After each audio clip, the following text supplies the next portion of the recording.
So we are going to go ahead and get started. And I would love if each of our panelists, if you could please just quickly introduce yourself, give us a little background and, you know, a little bit about what you're currently doing in the work so that all of our participants are familiar with you. So if we could, can we please start with the co-chairs, Paul and Ben, and then we'll go to Bill, and then I'll go ahead and intervene again and let you know who else to join. Thank you.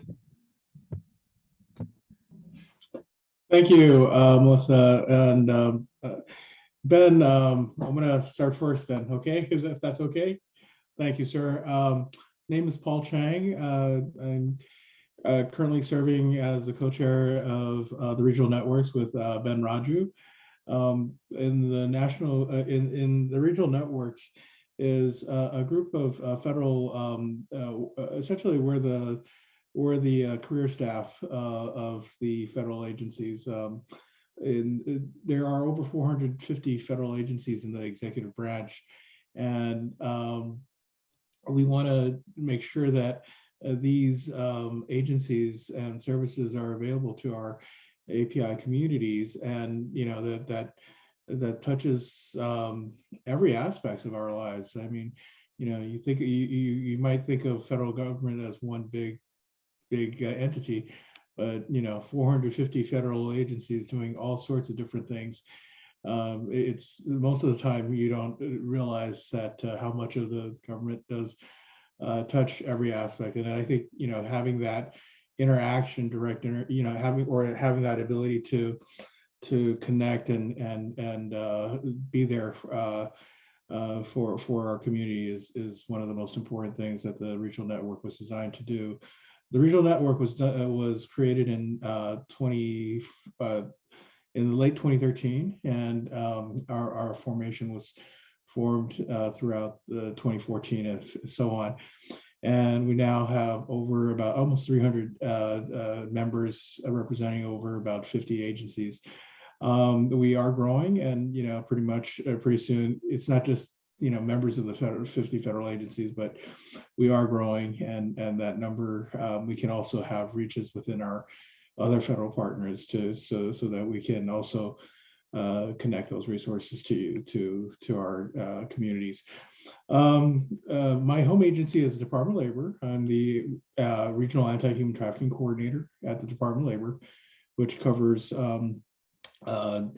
8 states, include also our Pacific Islands, and so including Guam, Saipan, American Samoa, Hawaii, and so on. So I haven't gotten a chance to visit these locations yet, and I've been trying to get the budget to allow me to travel. But those are some of the areas that I do cover. But with the regional network, I do cover all 50 states and our PI communities as well. So thank you again for, I'm very honored to be here. Ben, take it away, sir. Awesome. Bula, everybody. It is an honor and a pleasure to get a chance to be here. The fact that Victor and Utah and all of our collaborative organizations have been doing this for over 8 years now is an amazing accomplishment, and big round of applause for you guys for continuing this conversation year after year and making sure that violence and hate are brought to the forefront of the conversation and not forgotten and left in the shadows. So my hat's off to everybody. My name is Ben Raju. I am get an opportunity to be blessed with the opportunity to be able to serve with Paul as the national co-chair, for the White House Initiative for Asian and Pacific Islanders. It's great to see so many familiar faces. Susie, hey, hey, Paul. You know, our Southern California folks, our Utah folks. Looks like we've got folks from all over the country here today. And then everybody in the room, how you guys doing? It is an honor to get a chance to have this conversation. We're going to talk a little bit today about AAPI hate, as Paul mentioned, the White House Initiative for Asian and Pacific Islanders. I want to focus on that name, as well as what Paul has described that we cover. We're your liaison with the federal agencies. We're your liaison with the federal government. across the board. And we were designed to be able to help meet the needs and to build relationships with the AAPI community, or how I like to say it, the PIAA community. The Pacific Islander community, I know, we want to make sure that there is representation. As a Fijian myself, I am honored and blessed to be able to have the recognition and be able to have a seat at the table to have this conversation. But without these types of conversation, without our community input, without having these real conversations, as Melissa pointed out, getting into the needs and finding out what needs to be done, we can't continue to do what we do. So in an effective way. So I appreciate the forum today. I appreciate the opportunity to have the conversation. I appreciate the fact that we are preparing and everybody is participation and having that engagement and having that conversation. And I look forward to jumping in and doing that today. So thank you, Melissa, and thank you, team. Hello, Melissa, and thank you, Susie, for the invitation. My family originated in the islands of Japan and then eventually traveled to Hawaii.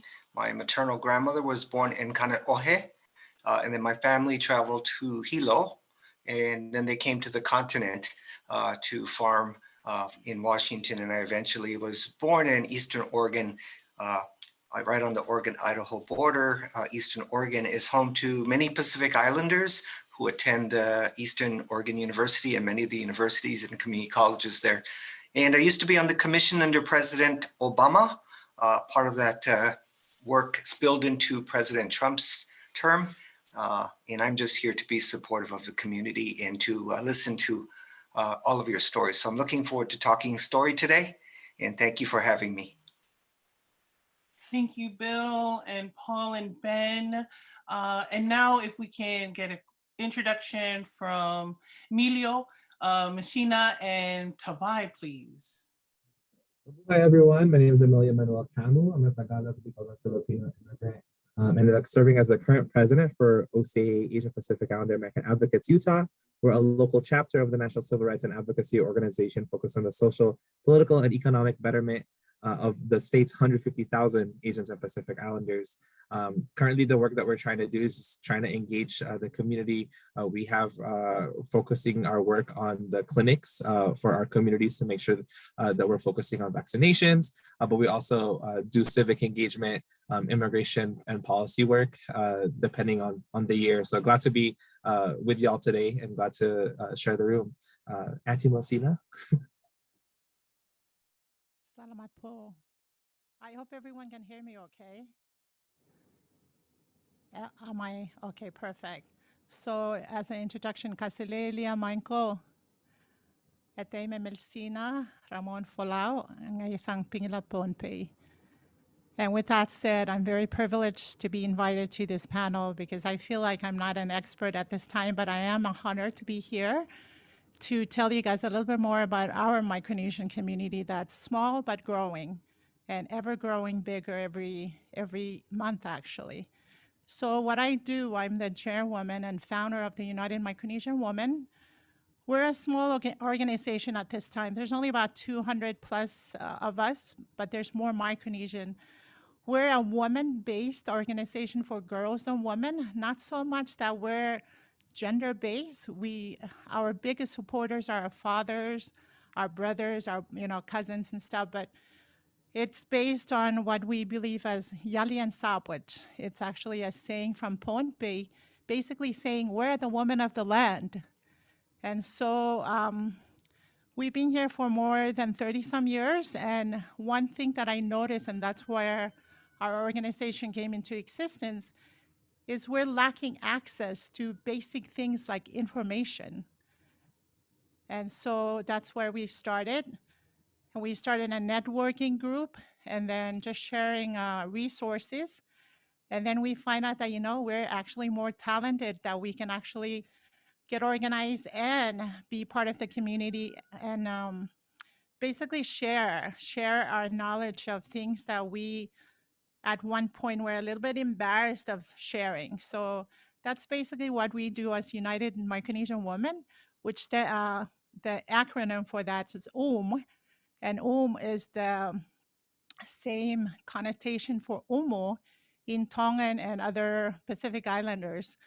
And from Pingelap and Pohnpei, actually is a familiar activity, but it's also a neighborhood and a village kind of an event, especially on Saturdays when the community gathers together to not only create the umu, but the woman and the man actually works together with the children gathering leaves. And so that's what our community is. It's just a communal organization, but it is based and focused on targeting the girls and the women of Utah. And that's me. And I'm very privileged to be here. I'm in Utah with Susie on the other room eating and the rest of the gang. So thanks for having me.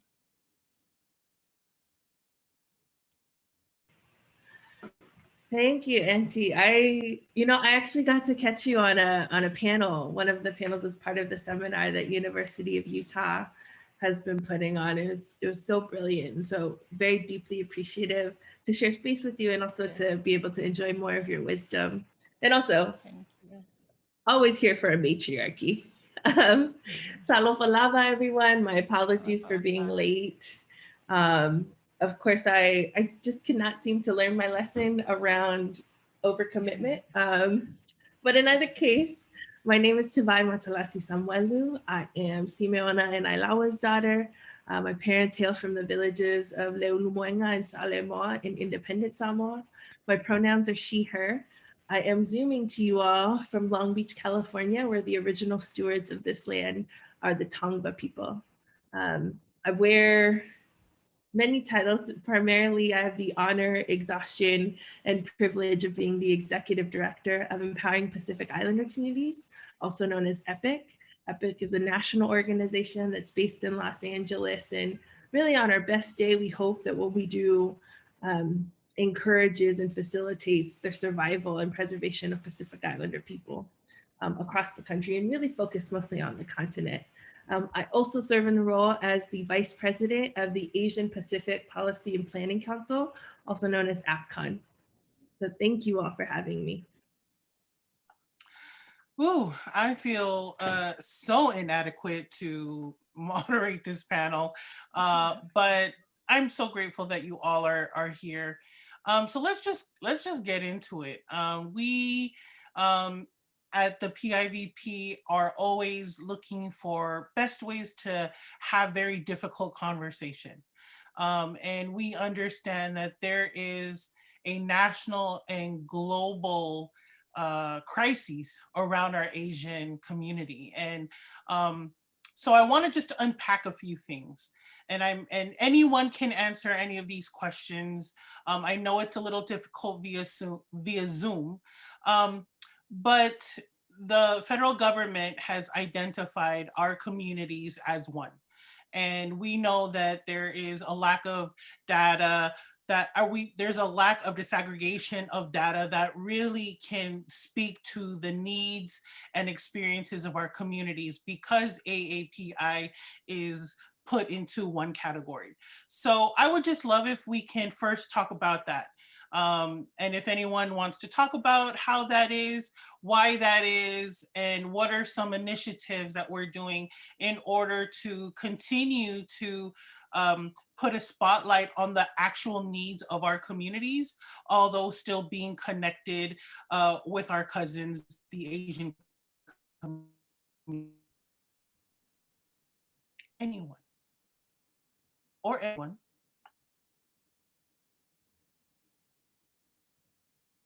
What was that, Ben? You wanted to say something? I thought Tavae was jumping on that one all over, because the work she's doing to highlight and make sure that the PI voice is always there. I am always in awe of, and the work that EPIC is doing, as well as a lot of our organizations that are out there. And that's the key, right? Having the voice, using the voice, making sure that the conversation is there. When we specifically talk about the AAPI population, it has to be on the forefront that the needs of the AA population and the needs of the PI population. And then within the subgroups, we talked about Melanesia, we talked about Micronesia, we talked about, even within our Asian communities, the various different demographics within the community. And then, when we dissect it deeper, looking at the LGBTQ community, looking at, individual, the male versus female, different things. And it's important to continue to have the conversation and have the voice. I'm very confident, and having worked with the initiative here on the federal side for many years, since, I don't know, Paul, how long we've been doing this, for quite a while now. We have, had the opportunity to really have, to bring the voice and to continue to have the conversations. And I think, we have made progress, but there's always room for more, right? Disaggregated data is key. The health concerns of the PI community, the needs from the mental health side, from different areas, we need to dissect and have those conversations. When I speak with our other demographics and other populations, it's model minority myth, right? Though there's no problems there. Oh, they're healthy. They're okay. And we all know that that's not true. We need to have conversations about taking care of our elderly, and how we're going to continue that conversation, and we're going to do those things. But that's why forums like this are important. Taking action is important. Getting behind folks like Tavae, like Susie, like Paul, that are out there in the community, making sure that the voice continues to be heard. But, I think a perfect example is Tavae's just saying that she's wearing so many different hats and overcommitment. Individually, we can only do so much, but as a group, as a community, as we continue to take some of those different angles. And one thing that Melsihna she said earlier, she said, the part about the lack of information and lack of education. My hat's off to everybody, that came here today. There's 32 of us on the Zoom, and more in the room there with everybody. Coming to things like this, getting the education, and then taking it back to the community and encouraging others from the community to be a part of the conversation, not just sitting back and complaining about the situation, but engaging and having the conversation. You have folks like myself. I'm in Los Angeles. As Paul mentioned, we cover all 50 states and the U.S. territories, and we make sure that we're accessible.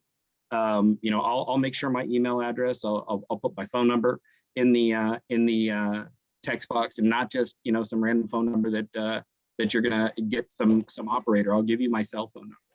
It's important for us to make sure that we continue the conversation, that you engage folks, because there are folks that want to hear what the challenges are, that want to be able to understand and be able to have it, but we need to be able to continue to have it.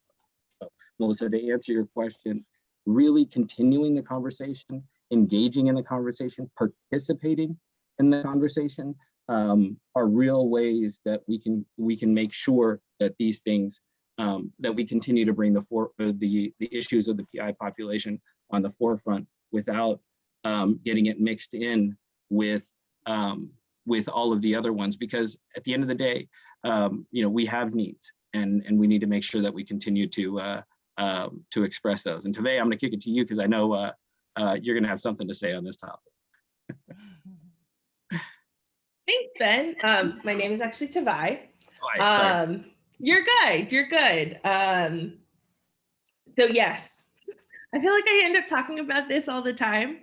I really appreciate, there's a Professor Vince Diaz who has this article, To Pee or Not to Pee, which is hilarious and very Islander in its poking fun at API, but it's also a perennial question, right? When to PI, when to not PI. And so what I want to recognize and name is AAPI in general is on its best day is incredibly ambitious, right? That it seeks to encompass two of the largest regions in the world with over, at minimum, 50 ethnicities and over 200 languages spoken, right? And so it's also something that has, it was created maybe like 70s, 80s, in the decades that it has existed, has failed to meet the aspirations for which it was created. I also want to name the ways, and I think recognize that AAPI has often been a site of erasure for the Pacific Islander community, and that because of that erasure, it's been a painful place to be in. So that when people talk about data disaggregation, one, it's to note that OMB 15 directive was passed in 1997, and much of my learning about it has come from folks like Uncle Hardy Spoor, from Auntie Esther Kia Aina, who were part of authoring, but it's also to say that like the policy already exists. What's lacking is enforcement and incentivizing of it. The other piece to note about it is that often in data disaggregation, we are asking data to catch up to where our communities already are. That we already work in a very disaggregated manner. That even for Pacific Islander communities, many folks actually work from a very ethnic specific place.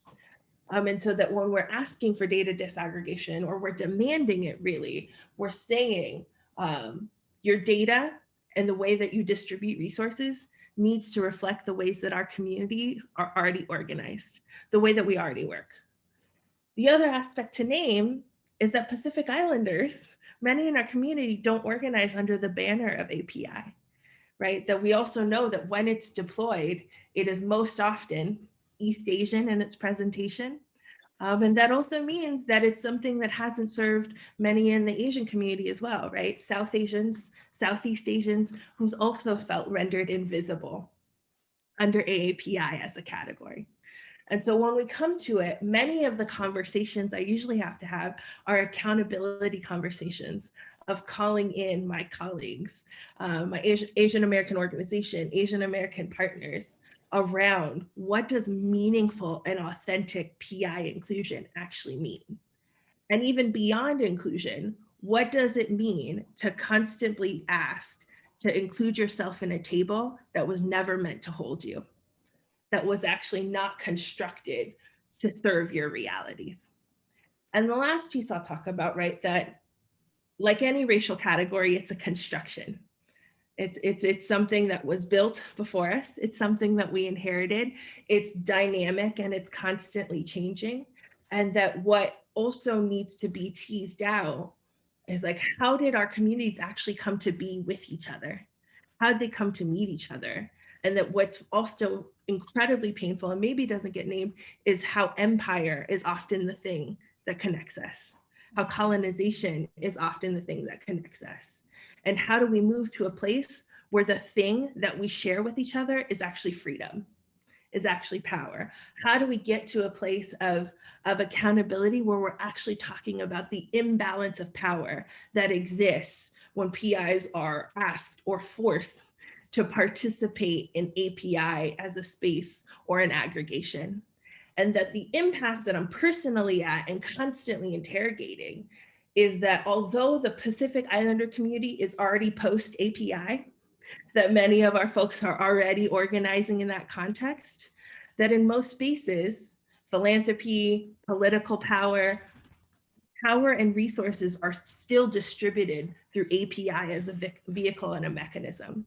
So what are the decisions that we as a community are collectively making about how we want to contend with that and where we're going to meet that? I'm done now. Okay, so Tavae, you should know that the chat is blowing up. People want to fight. People want to get the people fighting's back. And I just want to remind everyone that this is a space of violence prevention. And I know that we just sort of unpacked that in the last presentation. But folks, I know we're passionate. I know we're passionate.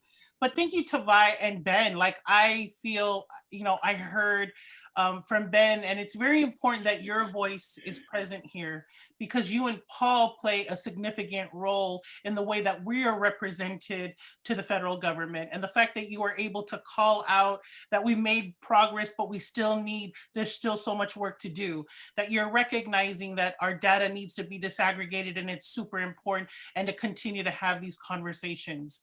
Tavae, I mean, I don't even know where to start with you, sis. Like everything you said, hands down, like I feel like the conference is over, but really just talking about all of the needs and how AAPI is ambitious, but often the PIs are erased out of that category, and that the data needs to catch up with us. And but there is so much more connection between our communities.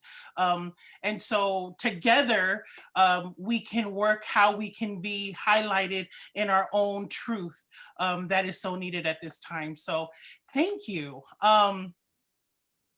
I want to ask, if I can, Bill, if you wouldn't mind speaking a little bit to that as well, and sort of what have you seen in terms of other initiatives that are happening to be able to address some of the needs of our many communities under AAPI. And then I'd also like to hear from Melsihna also, as one of the most underrepresented communities that is so prevalent in the nation right now, and what are we doing what are some of the things that they're doing to be more visible in sometimes and often invisible situations? So we'll start with you, Bill, please. I want to echo exactly what Tavae said, and Ben, I feel very strongly that the Pacific Islander community needs to emancipate themselves from the Asian American community. Although I feel the need to stay connected currently under the circumstances, I believe that the impact of the model minority myth on Asian Americans has actually widened the shadow that is cast on the Pacific Islander communities. And I want to give you an example of why the Pacific Islander community needs to have its own voice, supported by other communities, shoulder to shoulder, but not dictating how you share that voice. But this is the example. We received a call from a company, and it's being recorded, and I'm going to just say it publicly because I believe in transparency. It's a company called SoftBank, and SoftBank contacted me along with some people from the Asian and Pacific Islander Chamber of Commerce, and we had a conversation, and the SoftBank executive said, Bill, you're going to be very excited. We are going to commit $100 million to the communities of color. And I said, that's outstanding. Where will those dollars be allocated? The Black American community, the Latinx Hispanic community, and the also unfortunate Native American communities in America. And I said, but what about Pacific Islanders? What about Asian Americans that are live below the poverty line? Oh, Pacific Islanders, we did not think of that, but we believe that Pacific Islanders and Asian Americans are well off, highly educated, and don't need the support or services that we would like to provide. This is one example of why the Pacific Islander community needs to be separate from us and be treated as equals, because unfortunately, when you are under the umbrella of Asian Americans, you are even more invisible, like Tavae has just recently just said. So I'm very concerned about it, and I want to be here to support you in separating yourselves in a way that makes the most sense for your communities, but also align with your community and communities where it makes sense. So that's my 2 cents about this, and I want to turn it over to one of the elders from the other community, from the Micronesian community. I'm sorry to take so much time, but turn it over to Melsihna. Thank you, Bill, and thank you, Tavae. I really appreciate the intellect that you guys share. As far as a personal view, I, as a mother and as a wife and as a community member, I feel comfortable in my space. I am very comfortable in my space.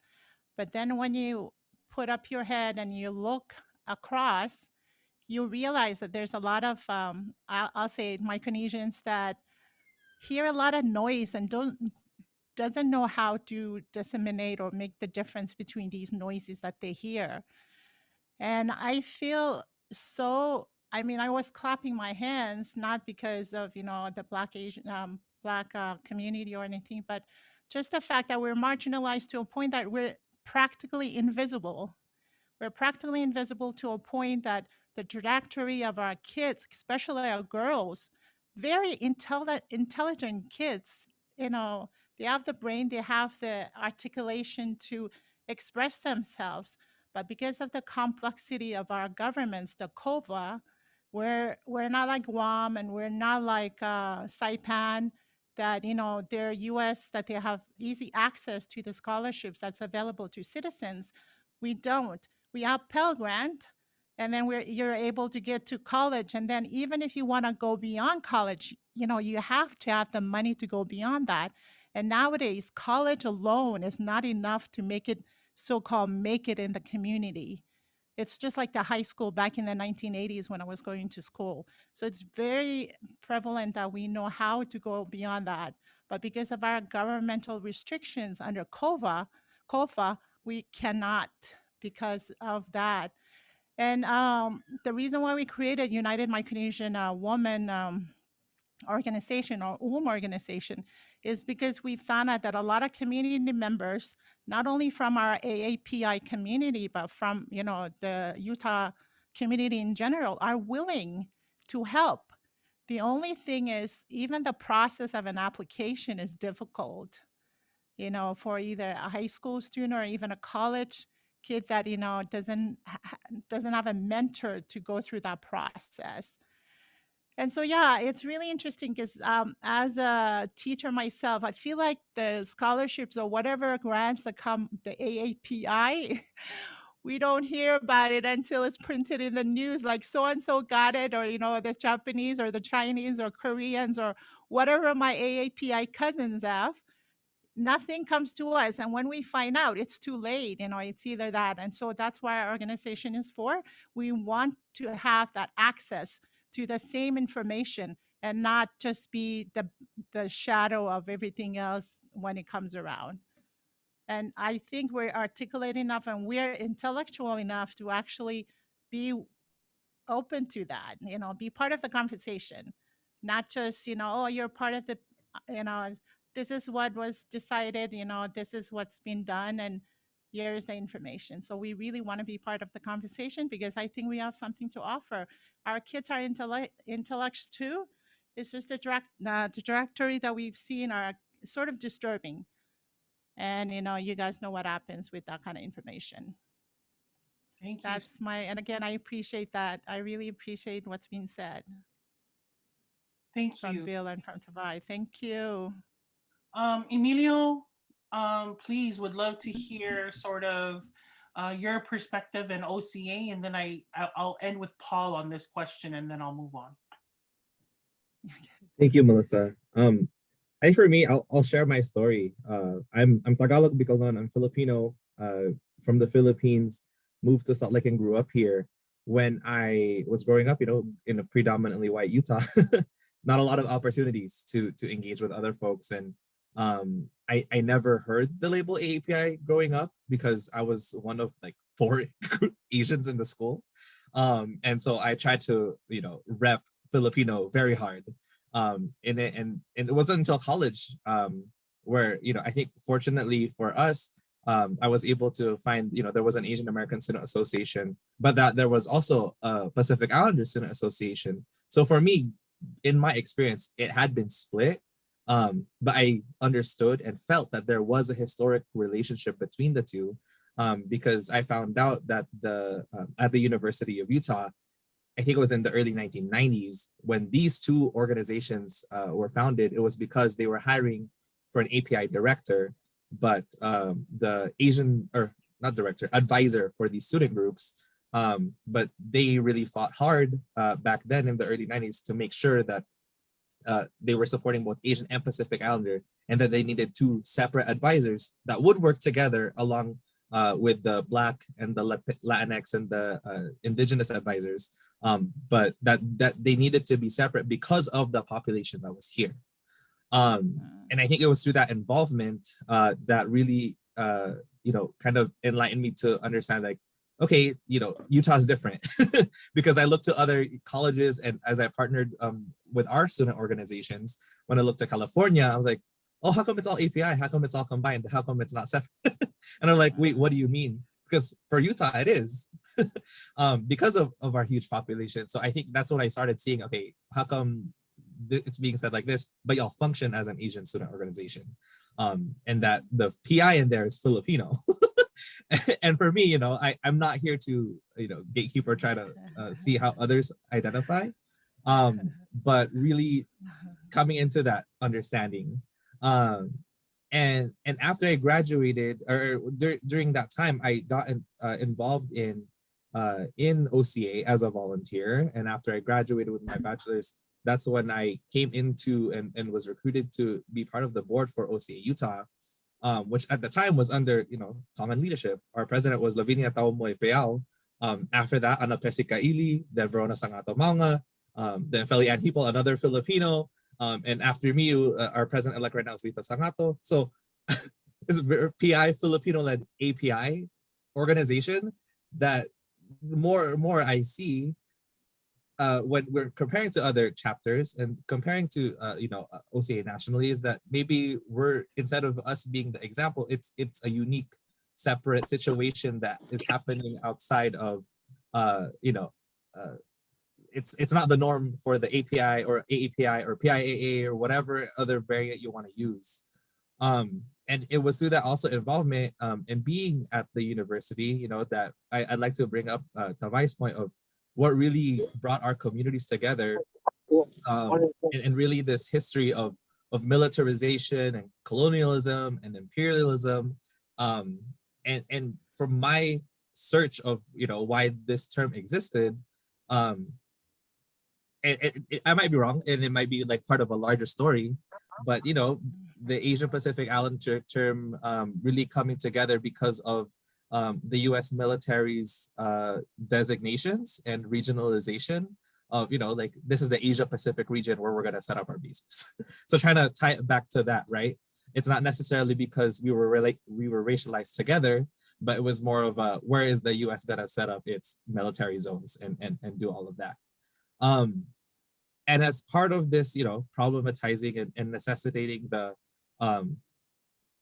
experience and the voice of the PI to be separate, I think we can look to, for me, I always look to my own, right? Look inside and inward of being Tagalog, Bicol, and Filipino, and looking at the 60s when the term Asian American itself, was presented as a political identity and political experience, not necessarily as an identity, not necessarily as a culture, where Filipinos were the first one to fight back against, the Yellow Peril movement, the Yellow Power movement, because of our experience as brown Asians.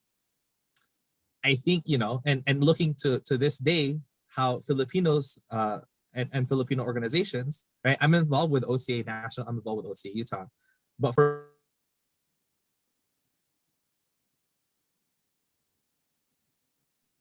sorry, did I get muted? Okay. But for me, understanding the importance and the necessity for having a standalone Filipino organization nationally and locally to be able to back up, to amplify the voices of the Filipinos, while still coalition building with other Asians, with other Pacific Islanders, because of our historic experience, because of our historic relationship. I think we can, yes, we can have the API, sure, as a coalition thing, but we can't let that erase the individual community voices, the community leaders' voices that are trying to raise specific issues that each of the communities needs. And I'm just trying to, well, this is all an echo of what Melsihna and Tavae and Bill and Ben have said earlier, but I think that's my experience in that, it is an ambitious term. It is possible, but I don't know if it's replicable among these different areas. And why are we trying to replicate it if it's not going to work? And if it hasn't worked, and instead trying to focus on what will work on our communities, which is amplifying Pacific Islander voices, community leaders, and doing that work. And I think, I don't know, people have been, in relation to, this term, Stop API Hate, and stop Asian hate. And when people talking in the media news about it, they keep using it interchangeably. Because I'm like, yeah, sure, AAPI hate does exist, and that exists in the overthrow and illegal annexation of Hawaii, that exists in the bombings of Bikini Atoll and World War II and Filipino Americans and all of these things. It does exist, but what we're trying to focus on right now and what is happening nationwide is the Asian part, and it's okay to have those two mean different things and not be interchangeable. So I don't know, there's something to share, and it's okay to not have to use the API when you are trying to specifically indicate a specific aspect of the population and what its needs are. Thank you, Emilio. Paul? Yeah, I was just thinking about, the special committee that was developed by the LACCD for our PI communities over at Harbor College. And Tavae, I know we sit on that same committee. So, these things. This one of the things that committee was created was because how, we realized that, wait a minute, this AAPI doesn't mean AAPI. It means, the whole thing is there's a reason why there's so many people are just left out of the whole entire system when you just say AAPI in general, and without considering, hey, let's dive deep and disaggregate this data a bit.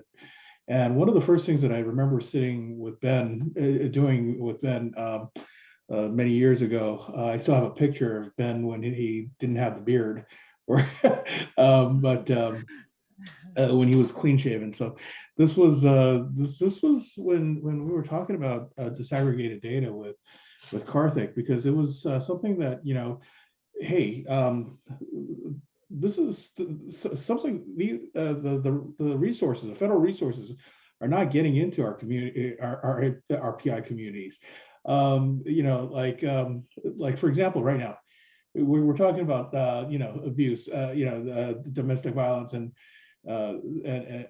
things like this, and how much of the OVC funds are going to our PI organizations? How much of HHS ACF funds are going to our communities? These are funds that are out there, but how much of it was actually getting into the communities that are of needs and funding the programs? I mean, it's like, hey, wait a minute, this happens to all of us, and we're missing a whole chunk of this only because we throw a bunch of data together and think of it means the whole thing. It doesn't. It's, that data itself is not accurate.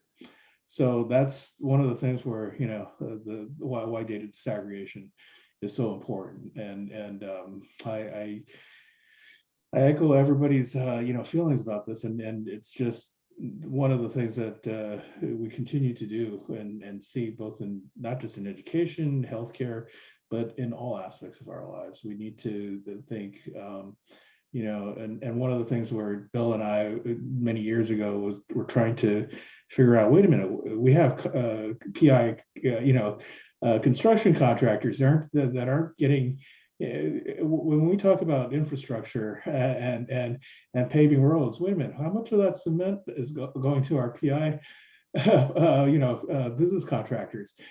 Think of it's like, what happened? It's like, are we invisible or something, or is the community invisible? It's just, these things are out there, and we need to continue to raise our voices. It's not, and when people say, hey, API is my model minority, how many? Yes, we are a great community. We are the most diverse in the world.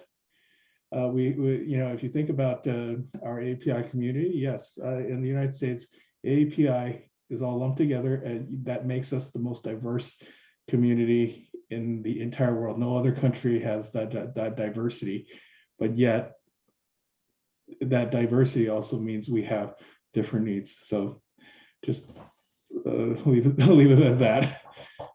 Thank you. Paul. So I'm gonna push a little bit, folks. I'm gonna push a little bit. And you know, although all of us on this call generally, you know, we all have respect for each other. We all understand sort of the needs behind AAPI, but the AAPI label has caused tension between Asians and Pacific Islanders. And I feel very uncomfortable saying that, but that's something that's happening, and it's also within our communities, right? And so in the last year, when we've seen this increased hate and villainization of the Asian community because of the pandemic, there has been, as soon as the hashtag, what is it? No hate, stop hate AAPI. There was a slew of Pacific Islanders who were on social media saying, oh, that's not my problem. Sorry, that's just the Asians. Or I wish somebody would come and push my grandma. So there were like this real negative rhetoric that was happening within the Pacific Islander community. And there's also this weird sort of tension with Asian Americans towards Pacific Islanders. And I'll just share really quickly that in the work that I'm doing here in the Bay Area around the COVID-19 and all of the work that we're trying to do, we were trying to collaborate with some of our Asian American community organizations. They had a lot of support, they had funding, and we're, you know, itty bitty tiny compared to them. And so there were organizations who were like, sorry, we can't help you, but here's some, you know, resources. And then there were some that called us and said, hey, we're getting AAPI funding for COVID-19, but we don't have representation for the PI community. So we want to weave you all in. Let's all go and get this money together. So there's a lot of dynamics just within the label itself, within the community. And I just want to be able to kind of elevate that conversation a little bit and want to just pose it to the panel around some of the things that they're seeing. The truth is I think we generally all have a really great relationship here, right? But I want to get into some of the ugly, because I feel like when we are able to have difficult conversations about what's really happening, then the growth and the healing can start, where then there's this collective way that we pursue action. So I just kind of wanted to open it up to anyone, if anybody would like to respond to that, or who's comfortable to respond. I can start. My caffeine is kicking in, so apologies if I'm speaking too quickly, but I do want to, because I've been thinking about this a lot, and I really appreciate you, Melissa, for like, let's go there. Let's go there, because this is a safe space to do it, and because I trust you all, and at the end of the day, it's really also for me this principle, right, this Samoan of te oleva, right? I don't te oleva just with Samoans or just with Pacific Islanders. I take care of that space that connects all of us with everybody, because it's a value and a principle that I hold. And so in stating that, I do recognize and will say that a lot of the critiques of API as an aggregate that I have heard from our community have been incredibly anti-Asian. And I do know there are ways in which I've had Asian American partners or Asian American organizations who have felt threatened by the talk of disaggregation, by the talk of, because for some it may sound like divisive, right? Where I think what's really important is the ways in which folks have talked about specificity and not division. In particular, I love what Emilio talks about and what they do at OCA Utah, because what it addresses is that when you center the most marginalized in your solutions, you create systems that work for everyone, I think even in this talk of data disaggregation, there's something to be understood. Data at its most neutral is supposed to measure the severity of a problem and the efficacy of a solution. So the issue that we have is that data in the hands of white supremacy will do white supremacist things. And that when we talk about data disaggregation, we also talk about data justice and owning that my inquiry is not on our people. I'm not measuring our people or calling them problem or deficit. That I love what Paul talks about is like, we actually started measuring where the funding was going. We actually put that data disaggregation on systems. Because I'm not, even as people talk about COVID, right, where they tell us that our communities are hesitant, actually the most vaccine hesitant population are white Republican men. But all you hear about is people of color are hesitant.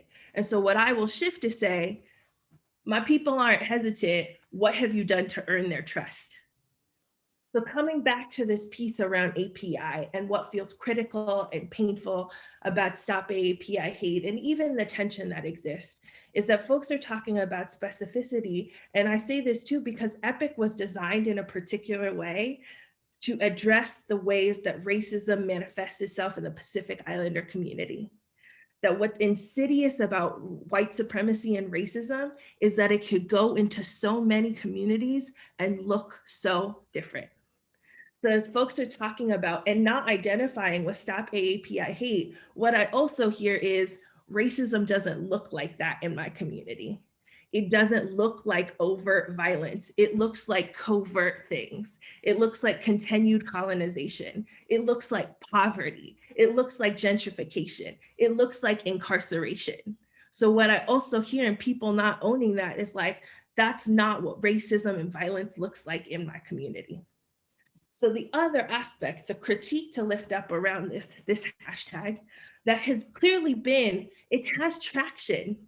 It has traction, and it has clearly been an entry point for millions of people of all races, especially white guilt. Let's be real, especially white guilt. Is that the shortcoming is that it talks about stopping AAPI hate without tying its roots to the fact that what I'm trying to end is white supremacy. What I'm trying to end is oppression. And so when there is suffering in our communities, I'm not looking left and right at my comrades next to me. My aim is always at white supremacy. My aim is always at anti-Blackness and how those things show up outside and against and amongst our people.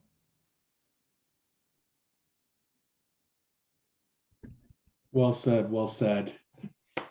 Yeah, well said. I want to say something about the target of AAPI hate and how this rhetoric all got started, and the direction where it's directed. More the specific person, I think, is more directed towards somebody like me.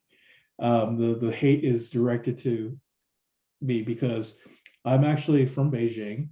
I was born in Beijing, China. I'm, the guy that came from Beijing is really where all of this rhetoric and stuff, at the end of the day, if you're looking at who to focus, is you're focusing on this Chinese guy in Beijing, from Beijing, a Beijing guy, because that guy is, the rhetoric right now is, if you hear what it is the government of China is doing all sorts of nasty things.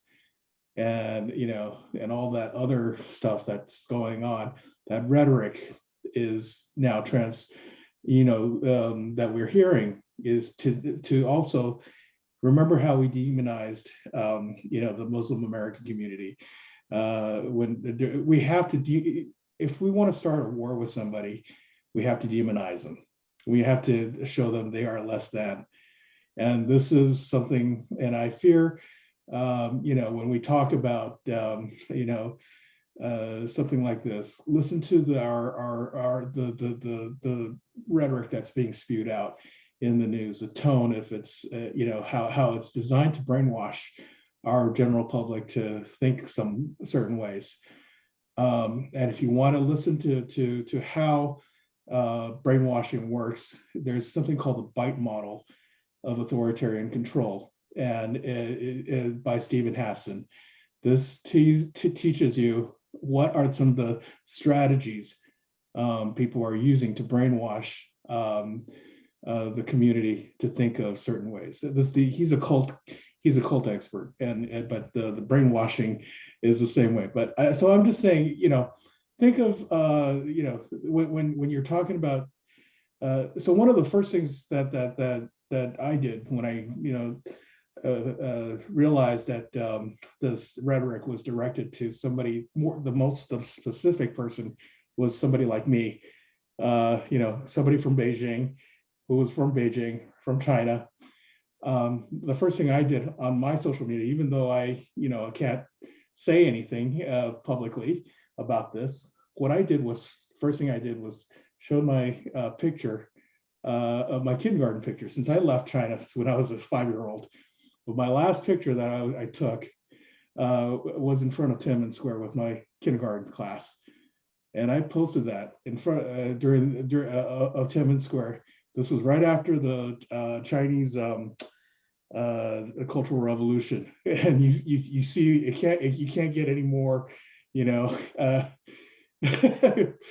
funny looking Chinese communist picture than that. But I posted that for a reason. I want people to know that although I'm AAPI, this is where my background came from. I came from that background.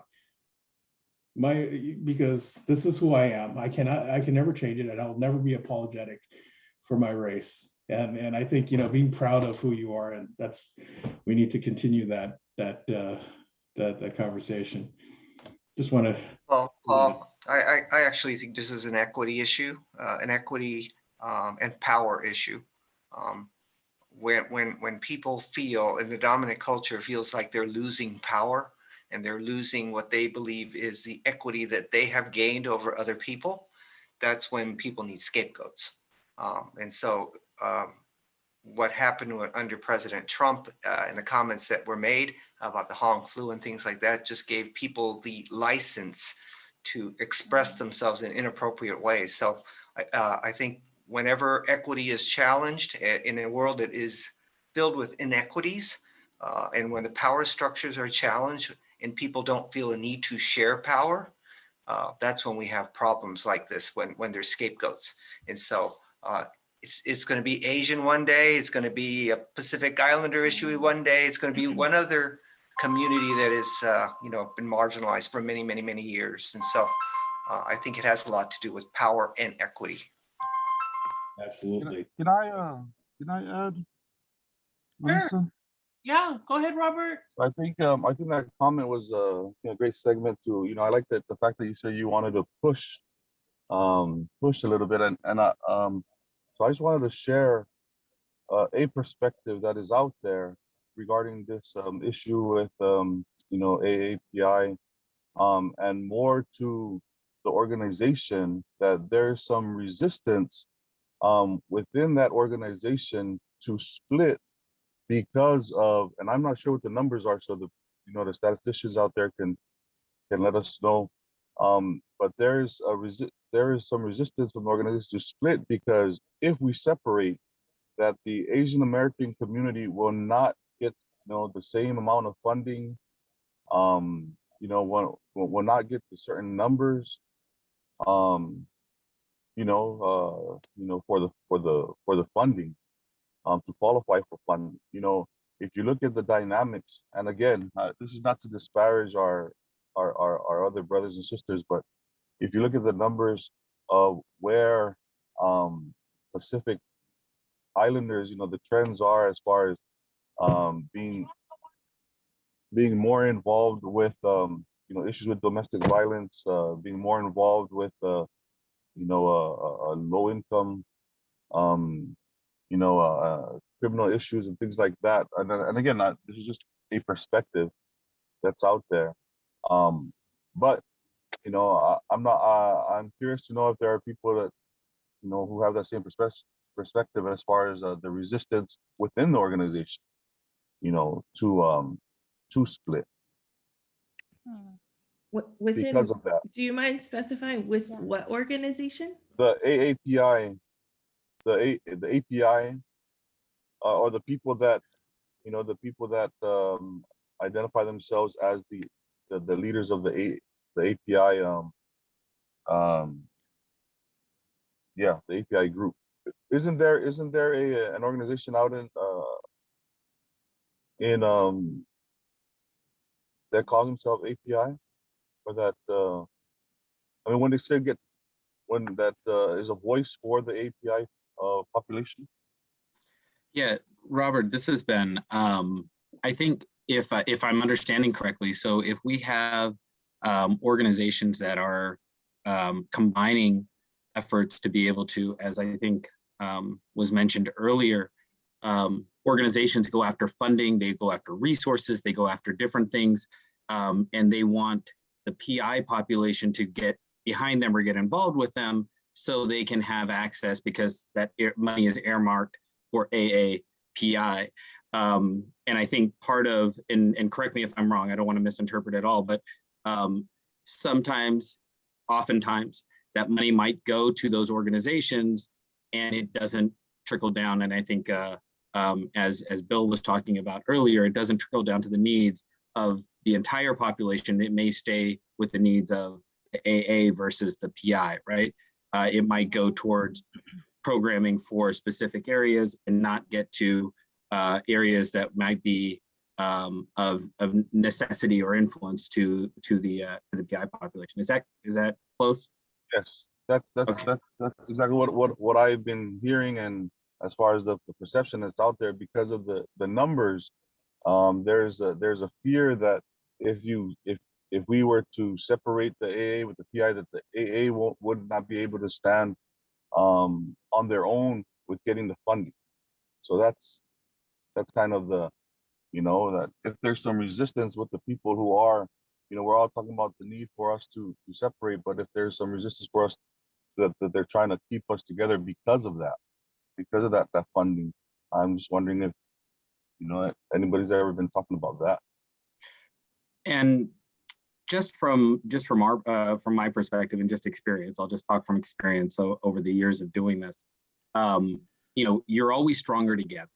And there's more resources, there's different things. So as these initiatives, as different things get rolled out, I think Bill pointed out earlier that understanding and separating out different organizations is necessary, and it needs to happen to make sure that things are met and needed. But right now, there is currently a lack of understanding of the different needs, and part of that is our demographics, our folks, educating folks on what our needs are so we can make sure that they're getting addressed and make sure that we have a voice at the table. When we do have voices that are together and unified, it does make a stronger chance. I think, Melissa, you made the mention earlier of the perception of I wish somebody would push my grandma. And for us, I think it is a perception of if that comes into the community, that there would be an immediate and definite reaction. But I think history tells us that it can be us soon enough, and it can be any demographic. I mean, how do you think I felt after 9/11, being a Fijian, but trying to go through an airport? Had nothing to do with my race, had nothing to do with my ethnicity. It had to do with the perception of the way people thought I looked and what I may be affiliated with as a result of actions that were outside my control. And there was a demonization of different communities as a direct result. And history tells us that, at the end of the day, it can happen on a variety of different levels, and it can get to us. And I think the message right now, and what's trying to be made, is the fact that it all needs to stop. We need to stop the hate and stop that demonization of folks, because it can get to everybody. And even in the most recent history, being able to see the different folks that have been impacted.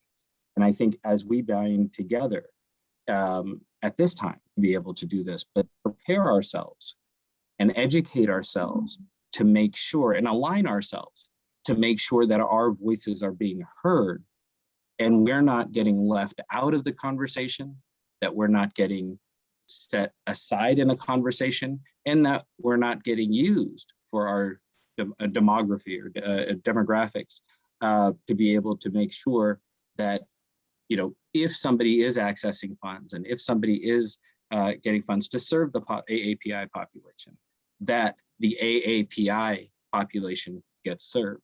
And I think that as we continue to have that conversation and continue to engage and take action, and empower our folks that are in the community continuing to fight for this, and I use that word fight very loosely, nonviolent fighting, but continuing to be that advocate for that, for those resources to come into the community.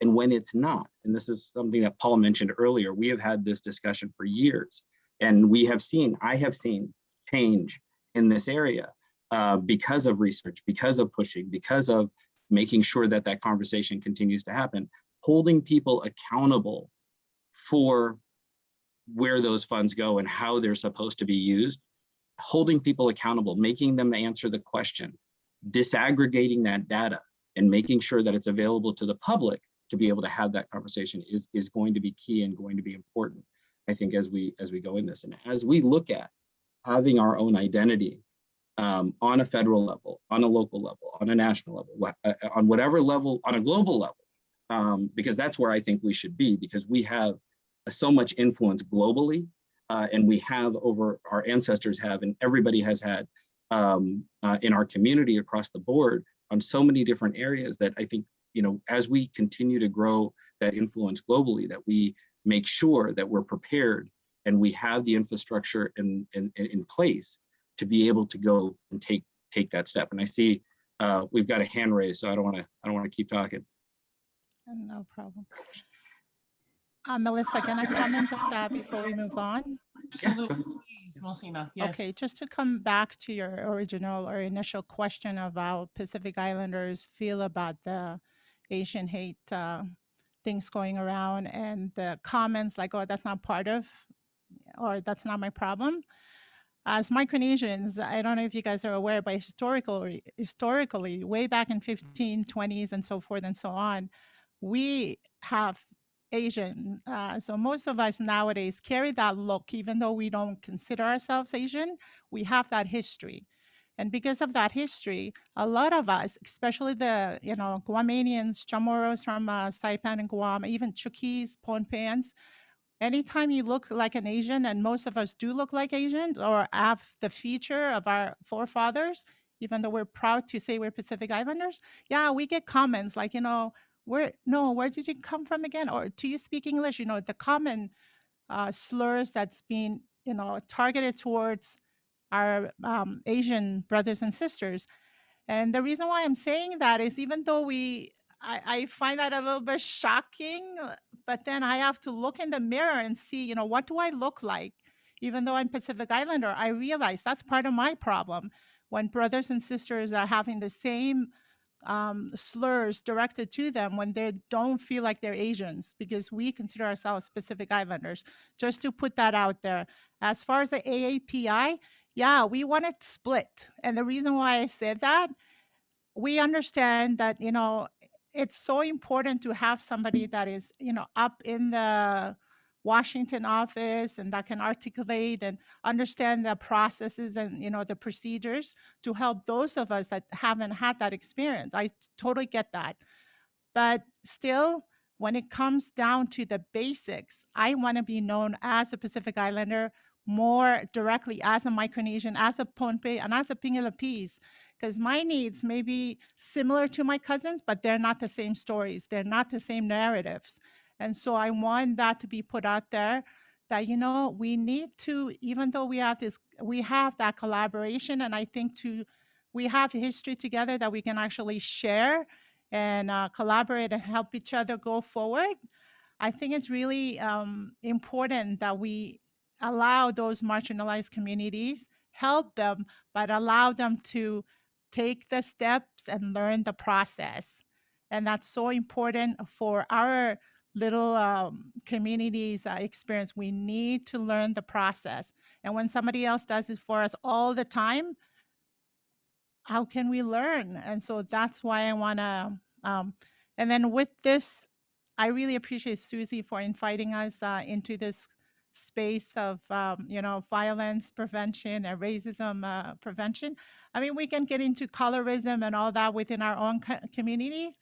But what I want to bring out is that right now, even in Hawaii, our Micronesian brothers and sisters are discriminated so much that it gets really personal. I mean, 16-year-old was shot by police just last week, and it affects the whole community, not just the Chukis, but we're afraid for our own safety. Like, hey, our own brothers and sisters are shooting us.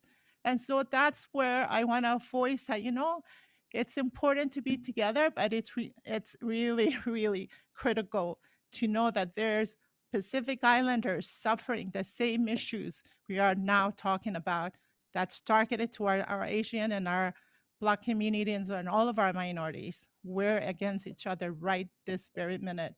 And so we need to, bring it up. It's uncomfortable, it's personal, it's emotional, but what can we do? I talk too much. I better let somebody else talk. I love when you talk, actually. Paul, I see your hand is up. I just want to grab our two panelists, and then I'm going to get to questions, and then we're going to close. Unfortunately, we have to close this section out. I don't know if, Emilio, you wanted to add anything, or Bill, to this conversation before I go to Paul. They're saying, get to me already. Okay, go ahead, Paul, if you have a question.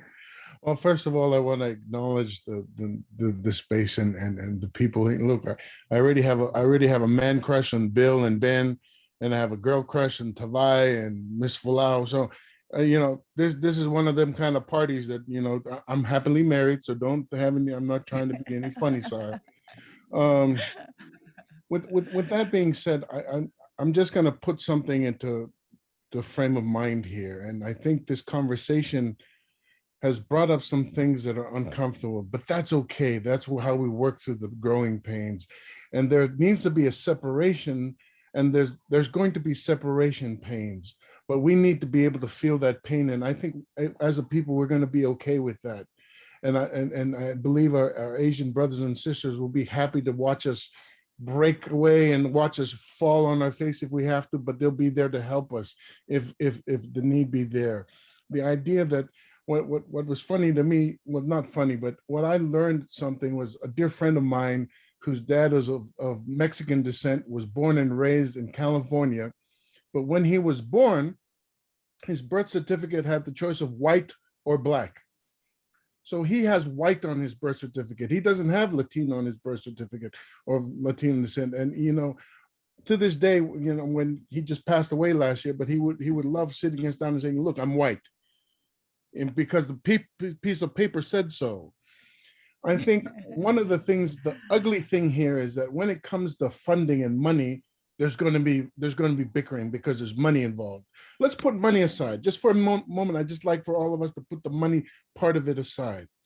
The identity part, the part that makes you and I vibrate at the level that we're excited, the mafana, the mana, the stuff that makes each and every one of us connect to each other. This is the part that I believe is where the magic needs to happen. And this part, I think maybe we might have, as from the American side, we might have to look at what some of the other groups like Australia and New Zealand are doing. I lived in Australia for the last 9 years. In Australia, they have under DFAT, which is the Department of Foreign Affairs and Trade, they have the Office of the Pacific. If the Pacific Ocean touches your shores, you're considered from the Pacific. Very simple. There's no names, this, micro, yeah. Yes, we all have departments under there, but the Office of the Pacific encompasses us. And guess what? Nobody's going to argue with the title Office of the Pacific. There's no argument. But I think what we've heard in the voices, what we've heard in some of the conversation today is the idea of what is our identity. This identity is very important to each and every one of us in here for this fact that, and I don't think that there's hate amongst us and Asians and vice versa. We're a loving people at the core of our essence. First and foremost, we're built on love, and everyone in here knows that. But the minute you put money into the equation, all of a sudden everyone has amnesia of who they are. Oh, hey, you know, all of a sudden people who speak fluent Tagalog all of a sudden has a pidgin English. You know, come on, folks. I just think if we can pull back, if we can just pull back and figure out a way that we, rather than putting us into boxes, or what, rather than putting us into rooms, or rather than putting us under labels, that we all figure out a way that we can educate the US government of who we are and all come to an agreement of how we should be, quote unquote, categorized. That's it. Thank you, Paul. Thank you. Thank you. I want to apologize that we do have to conclude this portion because of time, but I would love to just offer up each of our panelists to just give us a sort of farewell message, if you will. One thing that I know is that oftentimes all of our panelists are asked to come on to speak to some content or to speak to their expertise or speak to their position. I would like to not do that. I would like to just ask you if you could just tell us how you're feeling about what's happening and what are some hopes that you have personally around what's happening to the AAPI community. And this would just be like not Ben from the White House Initiative of Asian and Pacific Islanders, or Emilio not from the OCA, but just Emilio, you know what I mean? So I you know, we are empowered by seeing your faces in these positions and in these spaces, but you're among family in this room. So I want to make sure that I check in with you as a people, as a person. So I'm going to go ladies first. So Melsihna, please, you, and then Tavae, Emilio, Bill, Ben, then Paul. Okay. Thanks, Melissa. And I'm sorry, it's Melsihna. Like Melsihna. Sina. There you go. Thank you so much. What I want to offer is my greeting of Kaselelia. And Kaselel means great. And Lelia means wherever your journey of the day takes you. And so that's how we say hello in Pohnpei and Kaselelia. So with that, I want to leave you guys when you guys are doing your grants and your AAPI conversations in Washington. Remember, wherever the journey is, please include the Micronesian and not just the Guamanians and the Chamorro or the Marianas, but you know, the others from Palau to Kiribati. So wherever, you know, wherever the Micronesians, because we really need to be seen. It's been too long that we've been in the shadows. Thank you. Thank you, Auntie. I know we're not doing titles, but I do want to be transparent about my own positionality in some of this conversation and why I overcommitted myself. So Stop AAPI Hate. So there's the hashtag and then there's the collaborative. So Stop AAPI Hate as a collaborative is reflective of a partnership between APCON, the board that I'm on, CAA, which is Chinese for Affirmative Action, and San Francisco State. And so the conversations that I've been pushing around in my position has been like, what does that actually look like? What does it mean to have PI included? And what's the accountability back to the Pacific Islander community? So what I'm also hopeful about is that we'll be hosting listening sessions, a series of listening sessions over a couple of weeks. So what I've been able to do in conversation with the leaders of Stop AAPI Hate, the collaborative, is one, create a space for them to sit and listen with Pacific Islanders that EPIC will be hosting. Two, a commitment to designate specific resources to the Pacific Islander community but 3, a place where we can actually sit in the complexity of this, right? Because the other part is, as people are calling for, you need to drop the PI, I get it, I do. Do I want people to drop the PI? Sure, but I also want them to invest in parallel structures. Because the other part to acknowledge is that the decision to be a PI came from a place of like knowing like we actually needed solidarity 20, 30 years ago. We needed that accompliceship at a time when our community was still, even now here in the US, Pacific Islanders account for just about 2 million, right? Where the Asian American community is actually at about 20 to 22 million. And so even if we look at political power, when that decision was made for the WIAP, well, WIAP didn't start until the 90s, but like for KPAC, for some of these things, it's also recognizing we only have 3 Pacific Islander Congress people. Of those 3, only 1 has voting power.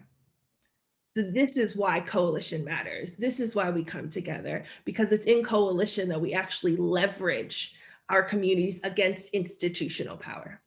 And so I say this and I share it because I think I am feeling hopeful about what's possible. What is our transition plan out of API into our own spaces, into standing alone? Because what's also incredible about, I don't want to say bright side, but what also came out of COVID-19 is it galvanized a lot of Pacific Islander leaders to either return to community, or all of the young people who came through, who are now new leaders, who are coming into and stepping into in their power.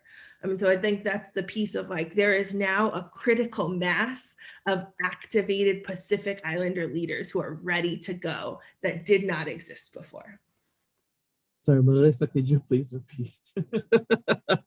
I just got so lost. I got so enthralled in Auntie Melsihna and Tavae's message that I forgot what I'm answering. Believe me, I've been emceeing this conference and I keep forgetting that I'm not a participant, so I get it. It was just, what are some final words that you'd like to leave with the group? Whether you as a Filipino in this context, or in your profession. I don't want to limit anyone. Thank you, Tavae, for checking me.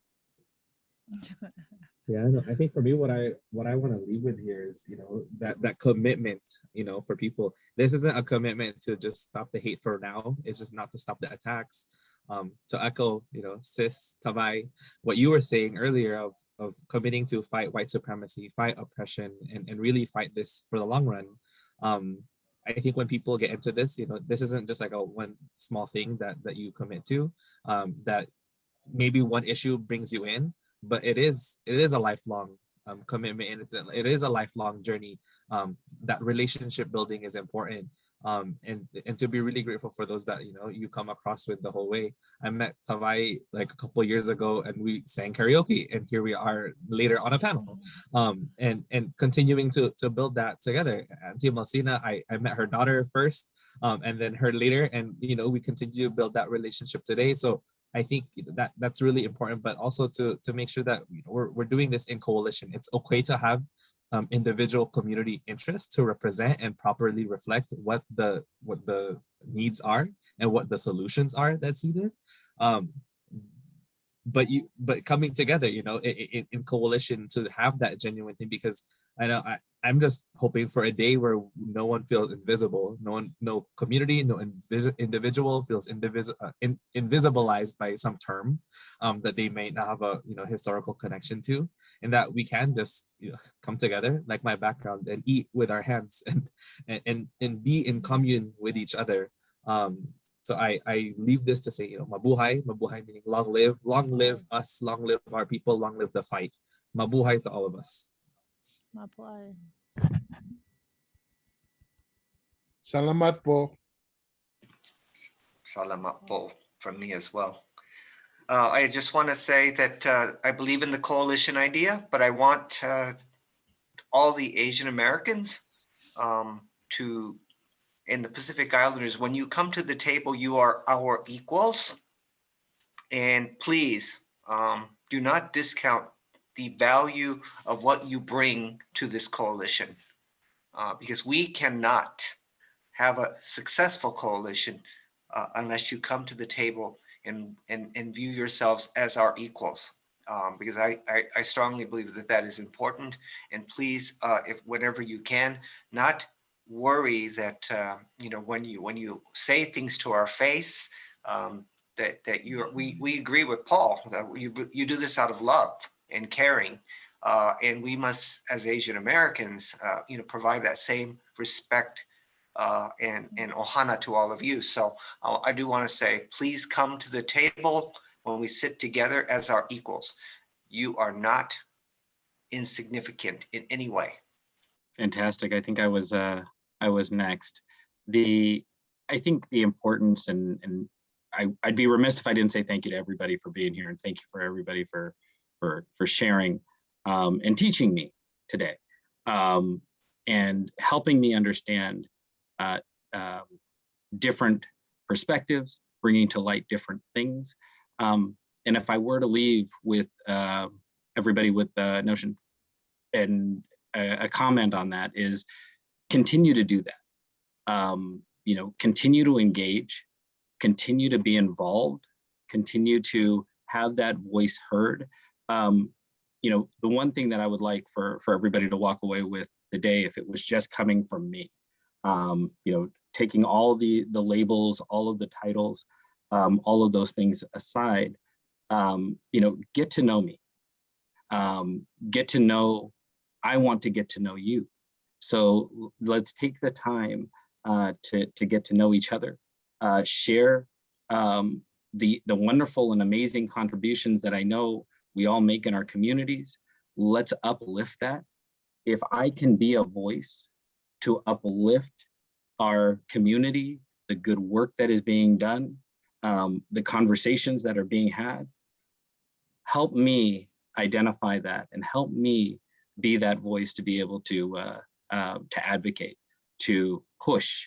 I won't use the word fight, Melissa, but to fight for the different causes, the different things that are necessary for our continue to not only sustain, to not only grow, but to thrive, right? And I think that is the key, is that we will continue to grow, right? We will continue to be a stronger, but giving us the opportunity through this collaboration, through coalition, through different things, to be able to thrive with each other, and being able to help push and lift the PI message, and the PI culture, and the PI family, and the PI heritage, so everybody can learn from it, and be able to grow and understand more. So I thank everybody, and I appreciate the opportunity, and I look forward to the continued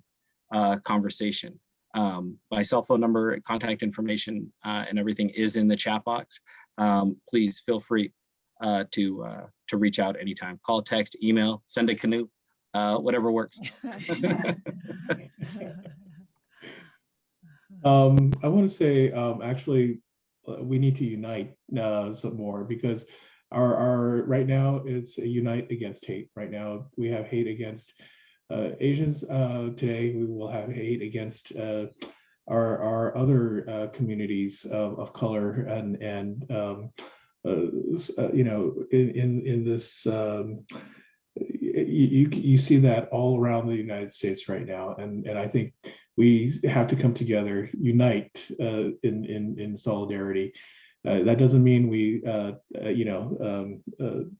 put our own individualities away. And I think we celebrate our uniqueness, but we unite against oppression and what is tearing this country apart. And I want to say, when we all come together, we become this strong bond that's inseparable, and that's what makes us together as a country, as so strong. And I think I've been with AAPI for a long time, but I've also been a community member much longer, and I always identify myself as a community before I identify myself as, you know, some whatever title, you know, this day comes, titles comes and goes, you know, but, you know, our community is always there, and family is always there. You are my family, and I truly appreciate you all, and thank you. I look forward to, you know, being with you guys, when, especially after COVID. See you guys in person. I really miss you guys. Thank you so much. I really appreciate the rich dialogue that we've been able to have, and especially our esteemed panel. So grateful for all of you to be able to take out time, especially on a Saturday, to come and be with us today. So important for us to see your faces and to hear your voices, so that us on the ground can definitely know what's happening, and that we are better informed and suited to continue pushing the canoe. So thank you so much to all of you. Okay, everyone, you know what it is. Virtual applause for everyone on the panel. Thank you for being here. Thank you so much. There's a lot of information that's happening in the chat. Contact information, phone numbers. I kind of feel like everyone's speed dating right now, but whatever. But I do appreciate all of the information that's being shared. Again, this is being recorded, so that there's also ways that we can revisit some of the conversation and be able to have further dialogue around these topics.